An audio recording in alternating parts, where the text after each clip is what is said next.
అనకాపల్లి జిల్లాలో తీవ్ర విషాదం చోటు చేసుకుంది. కలుషిత ఆహారం తిని అస్వస్థకు గురైన పాఠశాల విద్యార్థుల్లో ముగ్గురు మృతి చెందారు. 2 రోజుల క్రితం కోటవురట్ల మండలం కైలాసపట్టణంలోని అనాథాశ్రమంలో సమోసా తిన్న విద్యార్థులంతా తీవ్ర అస్వస్థకు గురయ్యారు. చిన్నారులను వెంటనే ఆసుపత్రిలో చేర్పించి చికిత్స అందజేస్తున్నారు. చికిత్స పొందుతున్న విద్యార్థుల్లో 3 చిన్నారులు చనిపోయారు. మృతులు కొయ్యూరు మండలానికి చెందినవారు. 27 మంది విద్యార్థులు అస్వస్థకు గురయ్యారు. దీంతో కేజీహెచ్కు పలువురు విద్యార్థులను తరలించారు. జరిగిన ఘటనపై డిప్యూటీ డీఈఓ ఆధ్వర్యంలో విచారణ కొనసాగుతోంది. పరిస్థితిని ఎప్పటికప్పుడు పర్యవేక్షిస్తున్నారు ఆర్డీఓ జయరాం. ఘటనపై స్పీకర్ అయ్యన్న పాత్రుడు దిగ్భ్రాంతి వ్యక్తం చేశారు. మెరుగైన వైద్యం అందించాలని అధికారులకు ఆయన ఆదేశాలు జారీ చేశారు.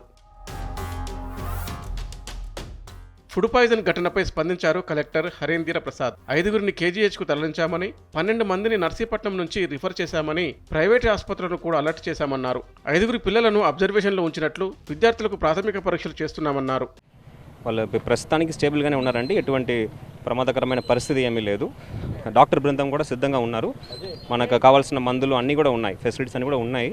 సో మనము చాలా వరకు ప్రిపేర్డ్గా ఉన్నాం. ఇష్యూ లేకుండా అందరూ కూడా బయటపడే అవకాశం ఉంది. టోటల్ ఎంతమంది పిల్లలు సార్ రిఫర్ చేస్తాం? మీకు ఇన్ఫర్మేషన్ వచ్చింది? మనకు 12 మంది మాకు రెఫర్ చేసినట్టు ఇన్ఫర్మేషన్ వచ్చింది. 12 మందిలో ఇప్పుడు 5గురు ఇప్పుడు చేరుకోవడం జరిగింది.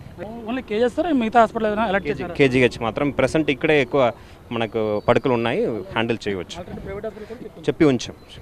ఓకేనండి, okay, thank you. Food poison ఘటనపై ఉన్నత స్థాయి విచారణకు ఆదేశించారు ఏపీ సీఎం చంద్రబాబు నాయుడు. అలాగే మృతుల కుటుంబాలకు 10 లక్షల చొప్పున పరిహారం అందించాలని ఆదేశించారు.